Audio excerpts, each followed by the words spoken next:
Well, we are back, and I am saying something different than I normally say. How are you, Brendan? I will also say something different by saying I'm doing pretty darn well.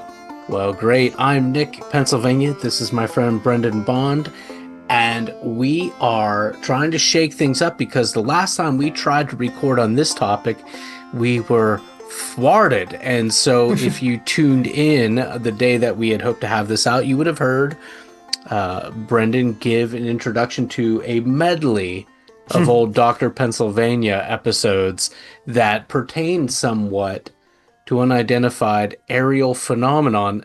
UAP is the hip new way to say UFO.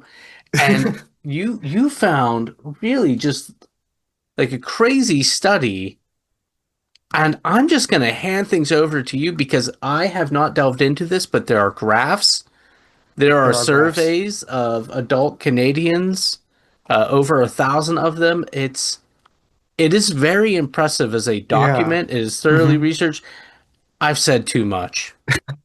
No, it's whenever I see that many sources cited and that many different appendices, I get a little weak in the knees too. So I get it. It's the It's archivist in me yeah. that So this might be one of our nerdier episodes, but I think you all will appreciate it because again, like Nick just mentioned, I was just really impressed with this report.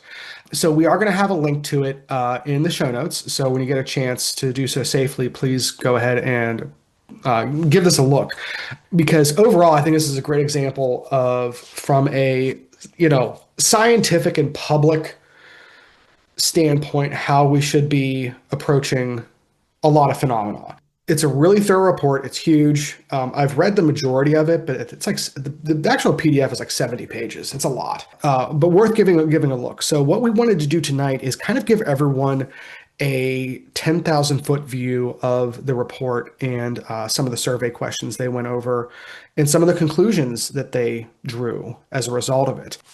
So what this is a project from a organization called Sky Canada, which is from the Office of the Chief Science Advisor.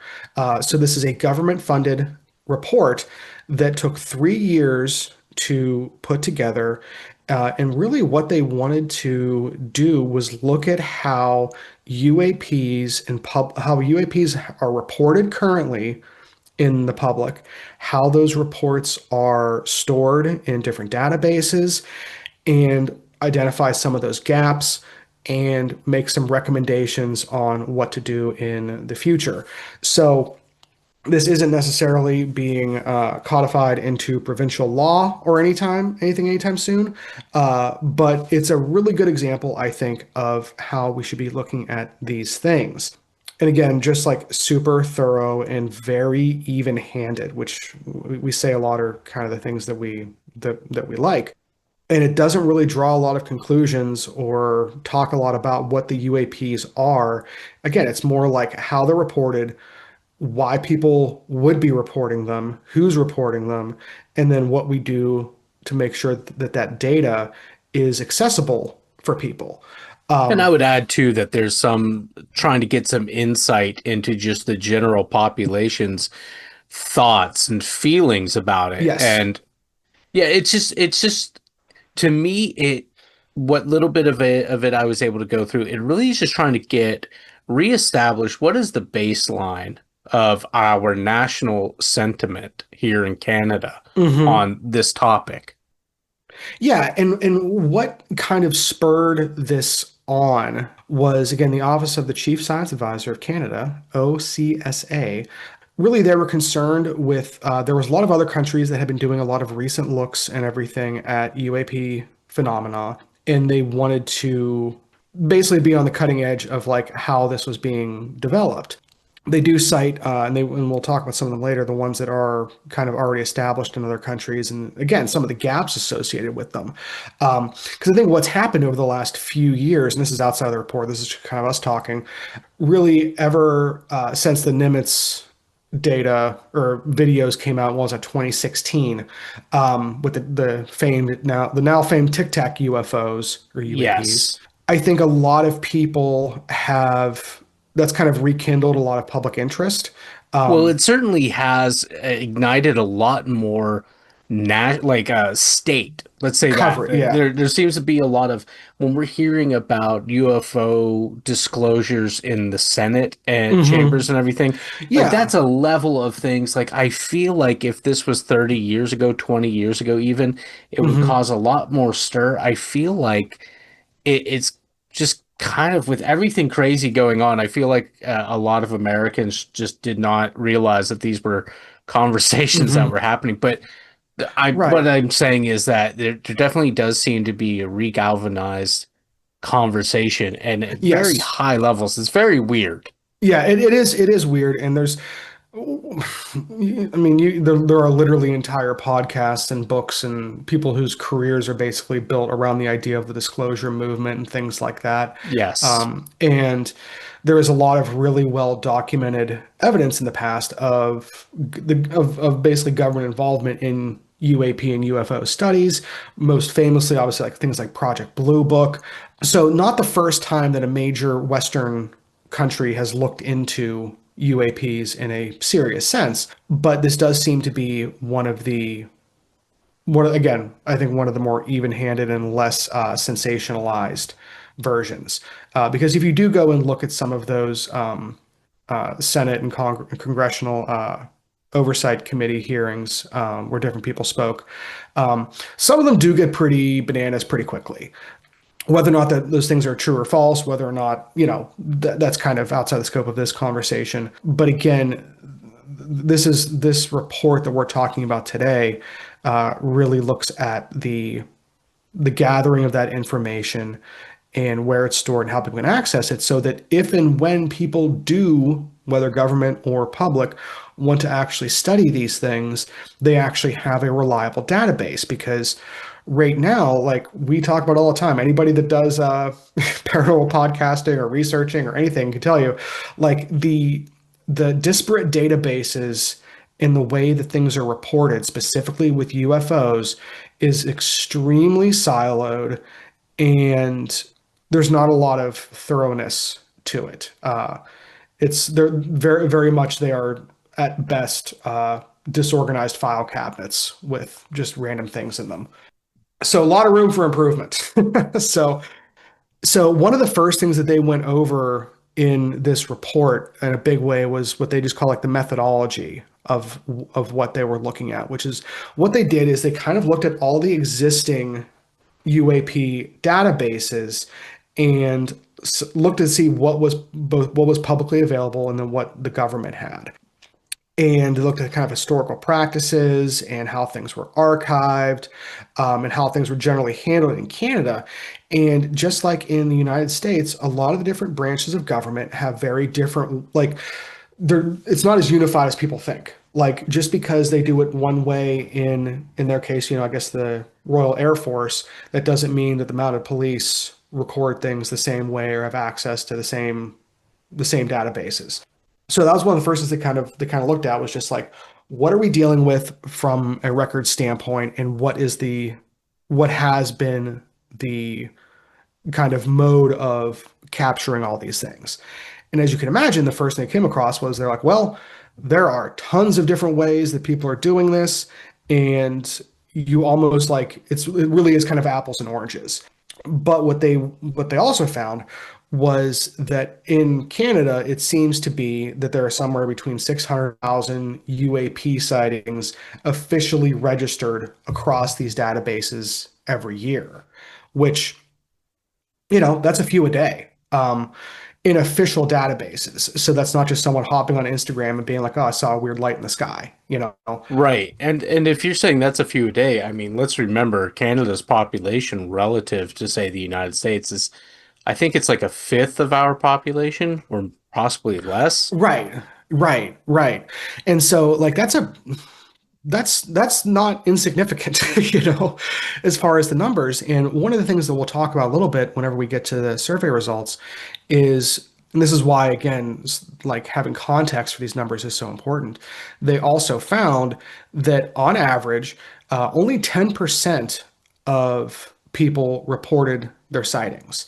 And of the remainder, 40% wouldn't even know where to go for the reporting. And this is both regular people and government employees and things like that. So if on average only 10% are being reported and there's 1,000 every year, that means there might they what they can include is that, hey, we may be missing out on 10,000 reports a year. Well, and let me say this real quick because I just looked it up, and so Hmm. Canada has, and I apologize. I live by a train yard, and there's something crazy going on. So if you're hearing Thomas is train out there horns, just Thomas is yeah, learning lessons out there right now. Yeah. that's right.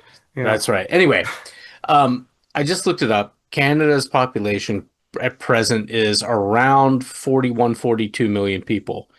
Pennsylvania, the Commonwealth of which we live in, Hmm. is a little shy of 14 million. So basically, the Commonwealth of Pennsylvania represents a quarter, a little more than a quarter of Hmm. the Canadian population, which is, again, wild to think about because Canada is such a Right. large So landmass. big. Yeah. But let me say this though to that, because Hmm. that does seem, I think the stereotype of the people that are reporting seeing unexplained aerial Right. phenomena would Hmm. not lead so much. I think because of their northern location, what Hmm. are some of the really interesting things you see in the sky? Well, where there's less light pollution, like if Hmm. you go way north, um, you see a lot more aerial phenomenon, totally Right. natural area phenomenon that you're not Hmm. normally exposed to. Say if you're living in, I don't know, Oshawa and you go up north for camp, but also Aurora Borealis and things like that. Hmm. I can imagine a scenario, a likely scenario where depending on where these reports are coming from, Hmm. that I'm just trying to grapple with how there are so many. Yeah, there's a lot. And one of the things that they noticed when looking at well, this is when they kind of get into like the gaps that they identified, is they said, that these organizations that investigate these sightings and kind of aggregate them typically are fall into two categories. They're either government reporting organizations or they're citizen driven organizations. Like down here, we have like MUFON and things like that. Um, Right. and they said, which I think was very true, the reporting, like who's reporting them, and then how they get investigated and cataloged in like the language they use for recording those sightings is very tied into the organization's like mandates and what they are kind of like interested in. So like if you have a database that is looking at national security, like if you're reporting something from a national security standpoint, that may be recorded very differently from something that is a transportation or public safety, or someone or if it's just an organization that is looking at just aerial phenomena or alien stuff. Like those three or four different things are going to have very different people reporting them for very different reasons, and how they are reported or how they're cataloged is going to be very different as well. So you think like, okay, yeah, there's 10% that are reporting them, but how many of them are reporting them in all those places? So if one goes into one database, but it actually may have uses from another perspective or another scope, you don't have access to it. So they kind of call out very quickly with these gaps that there is, a lack of cohesiveness to how the reporting is done, and there's no like standardization or follow up, because there's lots of instances where, especially if it's a public safety thing, like they want to follow up on stuff, uh, whereas if it is just people reporting weird lights in the sky and they're sky watchers doing, amateur astronomy, we'll say, that's going to be maybe not require the same type of follow up. Then they also talk about public engagement. They said, okay, well, if there's no publicly accessible like government platform for this, so it's not something that everyone can just kind of go and use. On top of that, the people who are actually doing the analysis typically also have a very limited scope. Um, so it's not being read by the same people. So someone who may have a serious interest in it from a extraterrestrial standpoint isn't seeing the public safety ones and vice versa. That makes sense. Yeah.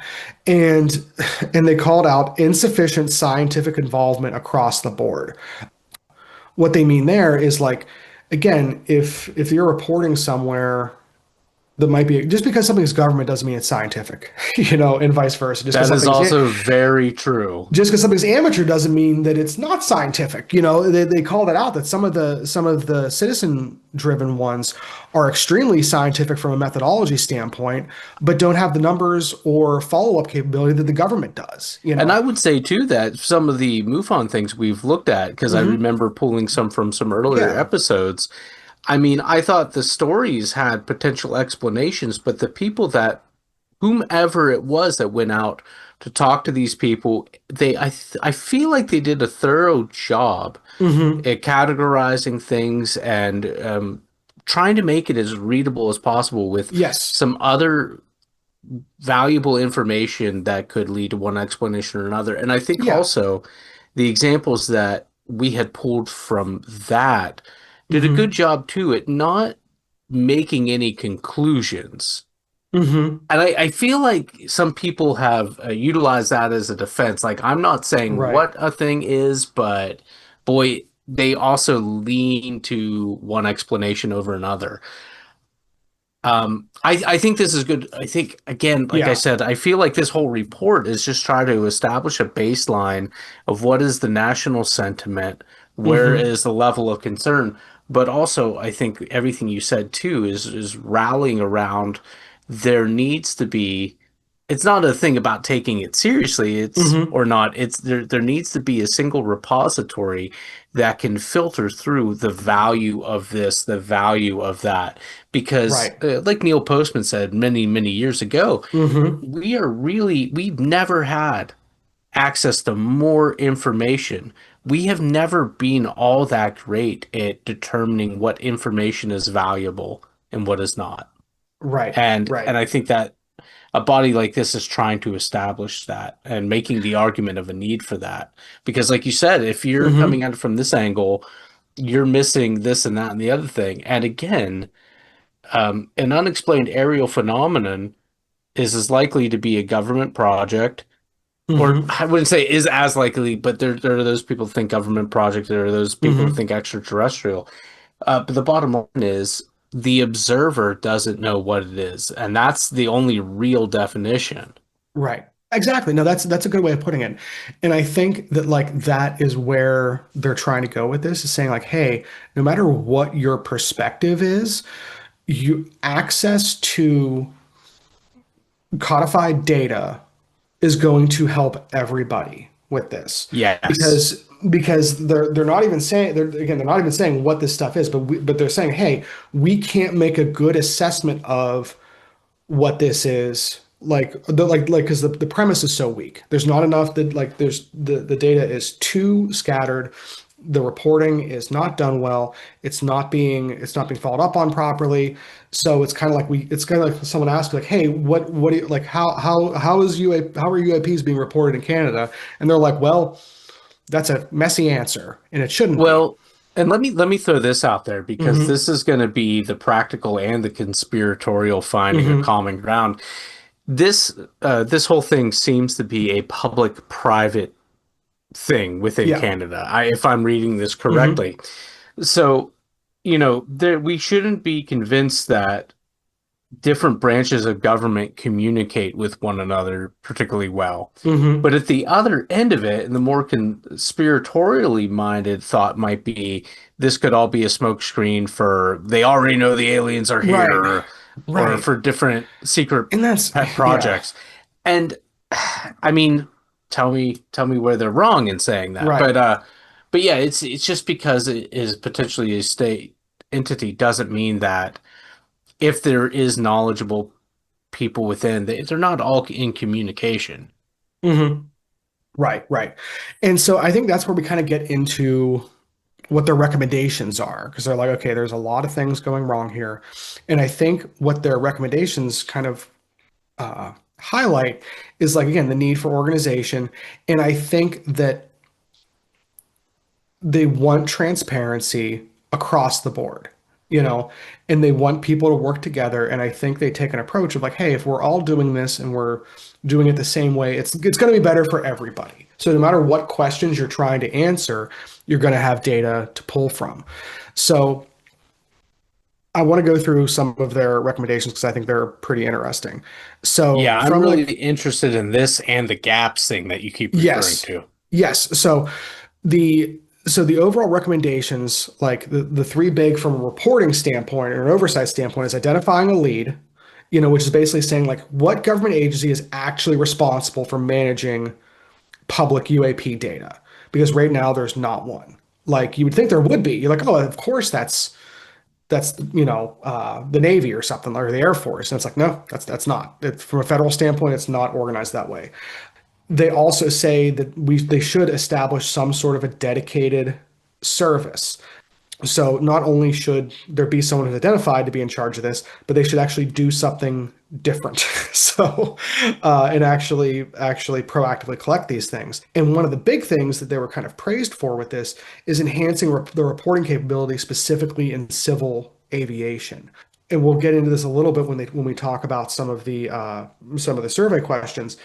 I think they recognize, and rightfully so, that yes, there are lots of military folks flying planes and everything, but the vast majority of people flying planes up there in the sky right now are doing it in a civil sense. They're either people flying around Piper Clubs or they're commercial aircraft.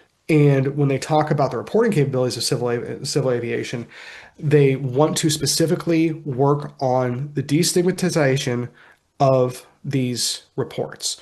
And they kind of hope to do that by again, making sure people realize that there's multiple perspectives on here.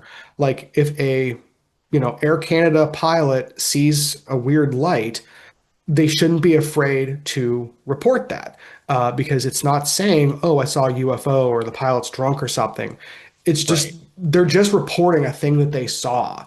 And it's not saying, right. Yeah. That's the And they could biggest have, thing. yeah. We have had too many years of conflating Hmm. UFO with aliens. And Right. so, and I think like UAP, some people might say, well, that's just a more specific, it's a more accurate Yeah. initialism Hmm. of what it is. Well, yeah, maybe, but at the same time, it's also running from an initialism Yeah. that's become soured because, Right. Because yeah, it really doesn't do it justice. So the well, and it's UA, it's the problem again, the problem is too many people you say UFO, too many people think you're talking about aliens, but it mhm, becomes unfortunately like the George Carlin's euphemism treadmill. right. Oh yeah, no, that's absolutely true. It's absolutely true. And kind of along with that, to kind of like hope, kind of like again, make this thing better for everybody from a communication standpoint, because again, having the data is one thing, but making it accessible is another thing. They want to support public dialogue to specifically to increase transparency, because again, they're taking the approach that like, hey, the more visible this stuff is, the better it is for everybody.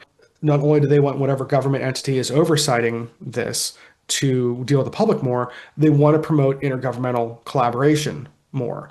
So, like, if it is, the Canadian, Air Force or whoever, they should be working with the other branches of government to make sure there is pipelines for this information. One of the big ones that they call out is media relations.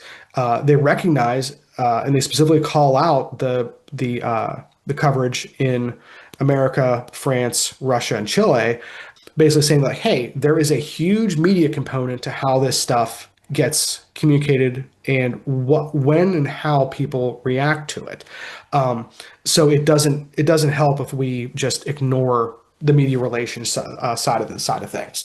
Then they kind of get into the idea of like research, which is like, okay, like if people are using this data, if people are going to use this data, it has to be applicable for research purposes, not just you're not just hoarding this data. So they really want to focus on, facilitating access. They want to do lots of surveys and have that be a cornerstone of like what they're doing, which we're going to get into some of these survey results in a little bit.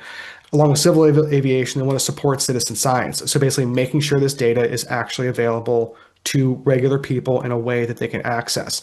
Because like down here in America, we have like FOIA requests and things like that. But anyone who's ever done if something has already been pulled for a FOIA request, it isn't that hard to get it. If you put in a FOIA request for something that hasn't actually been organized yet, it can be extremely difficult. And a lot of times, rightfully so. It's because stuff isn't readily available, you know. So they want to try and kind of break down that barrier as much as possible. And finally, they really want to partner with both academic and citizen astronomy and aerospace research organizations. I think this is them kind of taking a little bit of a nod from especially America and France over the last few years, with the government using private organizations for astronomy and aerospace research.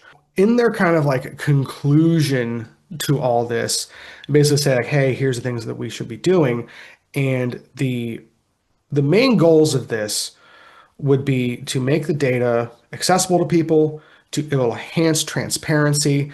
And one of the things they call out that I thought was interesting in the conclusion section of this report is they do talk about the need to combat disinformation, because they call out that again with media coverage, there is a lot of people using this information for purposes that are, it's just in our case down It here, it's cheapens a the lot of image. it does, yeah, It it's cheapens the right, efforts. And yeah, yeah, it's that's a better way of saying it.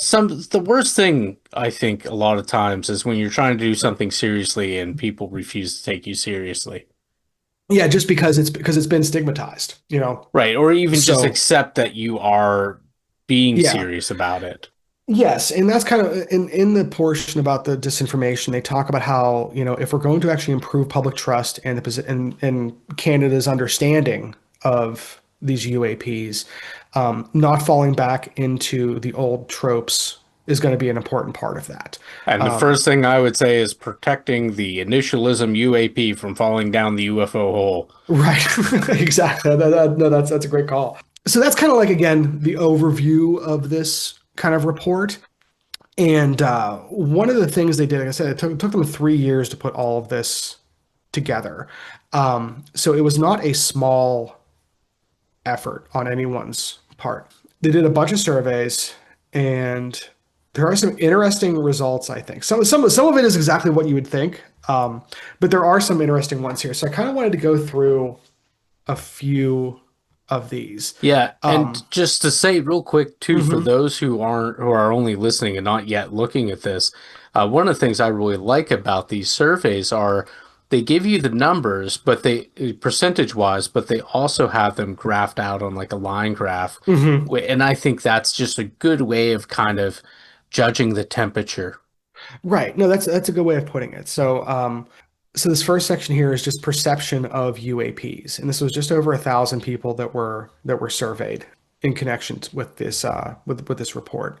So the first one is just overall, how concerned, if at all, would you say you are with UAPs observed over Canadian territory? I think this was funny because or interesting, because this was 5% very concerned, 36% not very concerned. And then everyone else is somewhere concerned or they don't know or no response. But there was a big section, 29% not concerned at all. So when I read that, I think that people are not, those 39% or the 29%, probably not thinking about this as a legitimate like security threat or public safety threat or anything like that. Is that That kind or of how they you? want you to think that Right, they or should. this is all, No, yeah, no. or 300 No, of these that's people are I disinformation completely agents. agree with you. I Yeah. think it's either people that I see it as one of two ways. It's people that say, if this is I've been hearing about this for a long time, it hasn't amounted to anything. I'm not concerned about it at all. Right. Or No, and people that just don't think there's anything serious to consider. mhm. Right. And I think that I think that's why the second chart they have here is even more interesting, because this is where it shows why it's important how you frame a question and the wording you use. Because in the second one, they say, how strongly do you agree or disagree with the statement UAPs represent an issue for flight safety in Canada?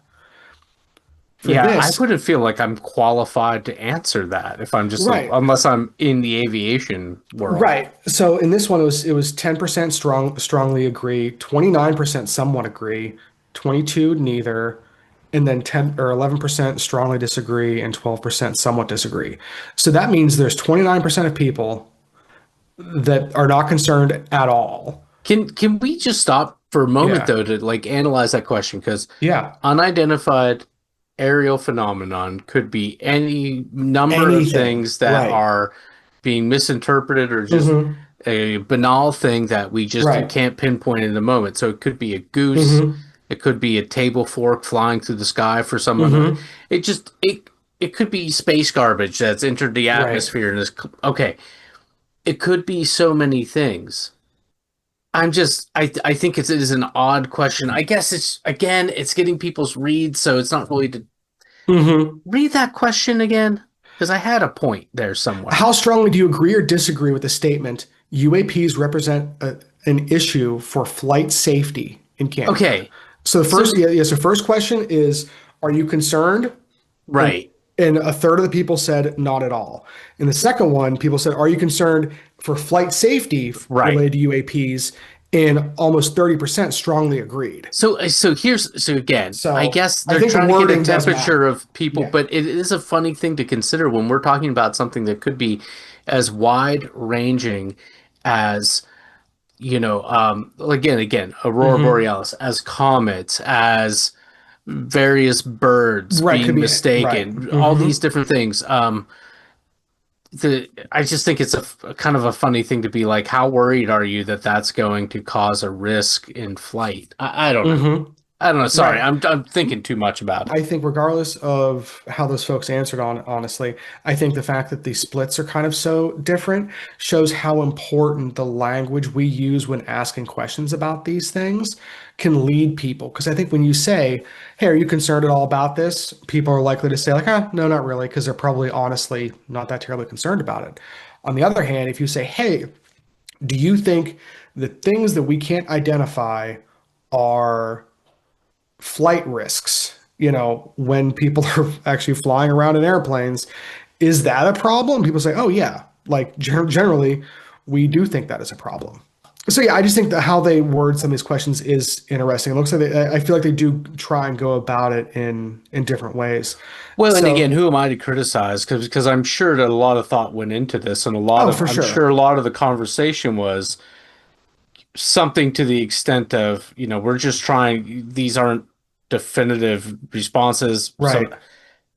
I guess I'm just getting to like, It's gauging we're just temperatures. trying to gauge Yeah, temperatures, no, right? that is yeah, that's what a lot I'm of this sure a is. lot of consideration went into this. I'm sure a lot Yeah, of and this is conversation was about some of these questions are going to beg mhm. other questions, sort of Right. thing. And yeah, so like this is really I think just them and this is just a small smattering of some of the questions I think it seems like that were asked. So one of the ones I think that also goes to the public image of this stuff. So two questions were asked.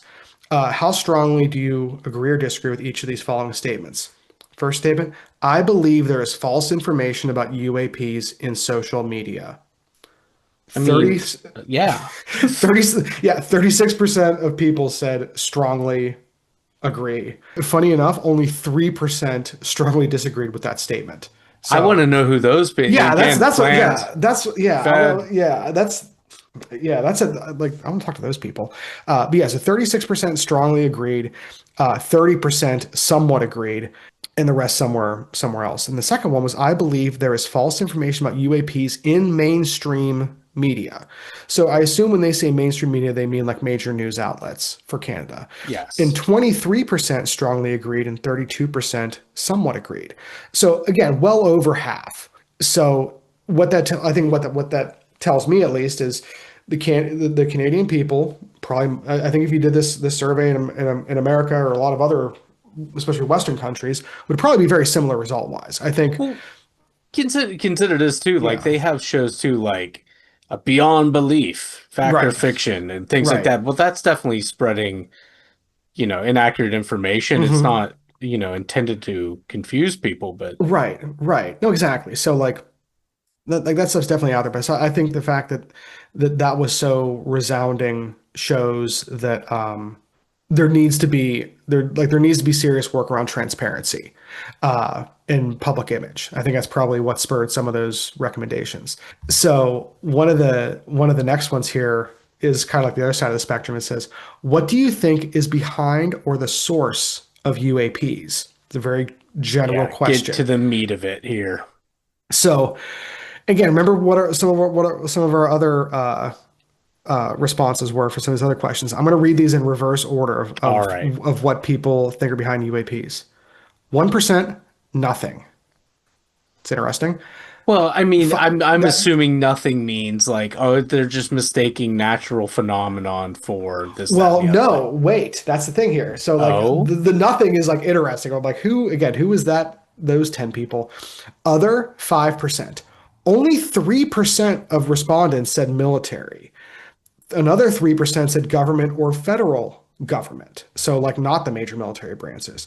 Then 4% drones, satellites, aircraft, or weather balloons. 5% natural phenomena, weather or celestial objects. 6% foreign governments or spies, so not their own government, but other governments. 10% aliens or extraterrestrial life.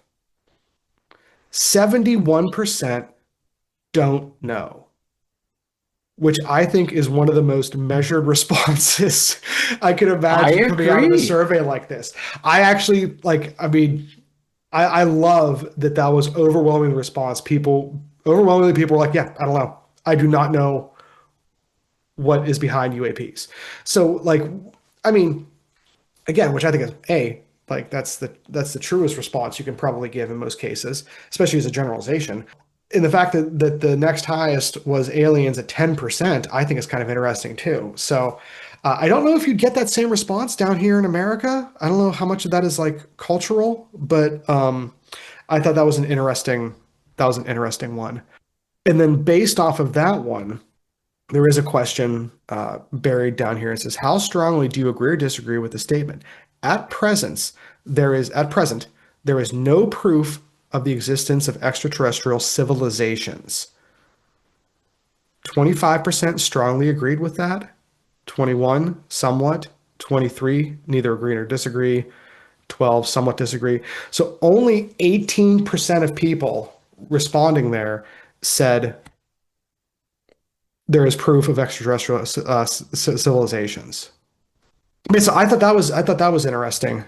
So I think what that tells, at least that kind of tells me, is like again, the people at least doing the survey are not like ancient alien fans necessarily. It's not. This isn't all just one group of people. It seems pretty mixed. And then a lot of the other questions have to do with like how much attention people have paid to UAPs in media, and then how they like to engage if they were able to access this information. And I think one of the cool ones was they were looking at like the idea of like doing like a mobile reporting option for people because everyone has their cell phones at all times now. And 40% of respondents said that they were likely to use a phone application to document UAPs if they thought it was going to be seen by somebody. So it seems like stuff being easy to report and knowing that it's actually going to be collected somewhere like worthwhile are two big components that go across maybe some of these demographics. And that's all the more reason that again is the argument that Right. they're trying to make that there needs to be a credible repository for these sightings. Right. Right. There's a ton more information on here and everything. A lot of it is just kind of, I mean, really, it's supporting a lot of the conclusions and gaps that we kind of talked about earlier. But overall, again, super, super thorough. And I think this is a great example of what some other countries and governments should really kind of like look at. I mean, because in theory, like, wouldn't it be great to do like a North American version of this Oh, where, absolutely. like stuff like that? Like, I mean, that would be like if the US, Mexico, and Canada could all get together and, Well, um, wasn't the SETI project? I think that was that a private or was that a public-private thing too? What? Because the SETI thing was in Latin America, correct? I believe Ecuador. That's Latin America. Yeah, it is. Yeah, I'm gonna check. I know NASA. I know it's NASA, but I want to say it was with someone else. I think you're right. And NASA is a public-private Right. thing, Yeah, is my understanding. it is. Yeah. So that is interesting. But yeah, no. So overall, I think this is a really interesting report. I really do recommend people take like a look at it because it is super thorough. Um, Well, and even though it's long too, it's mhm. written plainly and clearly. It It's is. not difficult to interpret, Mhm. or it's not difficult to read it. Right. Right. No, they did a really good job putting it together. I think it's a great example of what how we should be talking about this stuff. Because again, they do have a few kind of like leading questions in here to get people like I think to see like where they land with some of the different especially private or public organizations and those like different perspectives. But generally speaking, they're saying like, hey, regardless of what angle you're coming at with this stuff, if we all do it together, we're all going to be better off. And they seem to make a pretty good argument for that. And I think that again, they're kind of riding that wave of public interest, and I think the very reasonable kind of like recent update in people's like I guess like the public's logic of like, oh, even if you don't believe in that they're aliens, Right. if we are seeing things in the sky that we don't know what they are, at the very least, is that a national security risk? Is that a safety risk? Agreed. You know, and I think that those ways of looking at this stuff are much easier for the average person to, I think, probably make them either a want to report stuff because they're at that point they're just kind of doing their civic duty, you know, just like voting or you know, Right. or things like Or that. even just applauding science, because again, Right. could this be a national security thing, or could this be a series of naturally occurring things, and the better we Yeah. understand our world, the better we are for it. Exactly. No, I think that's a great way of putting it. So like, so I think bringing those different reasons why people will report is just as important as like what the phenomena actually is. Because again, like we've talked about, the like the answer is probably a mix of all of these things, you know? So it's not like a UAP is one thing.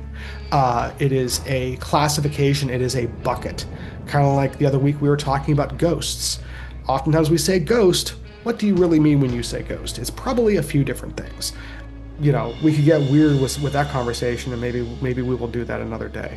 If you have ever seen a UFO, or UAP, excuse me, if you've ever seen a UAP, or you have a theory on how better to collect public data and make things transparent, we would love to hear from you. You can do that by finding us on Instagram or YouTube, or you can send us an email at theghostfurnacepodcast@gmail.com.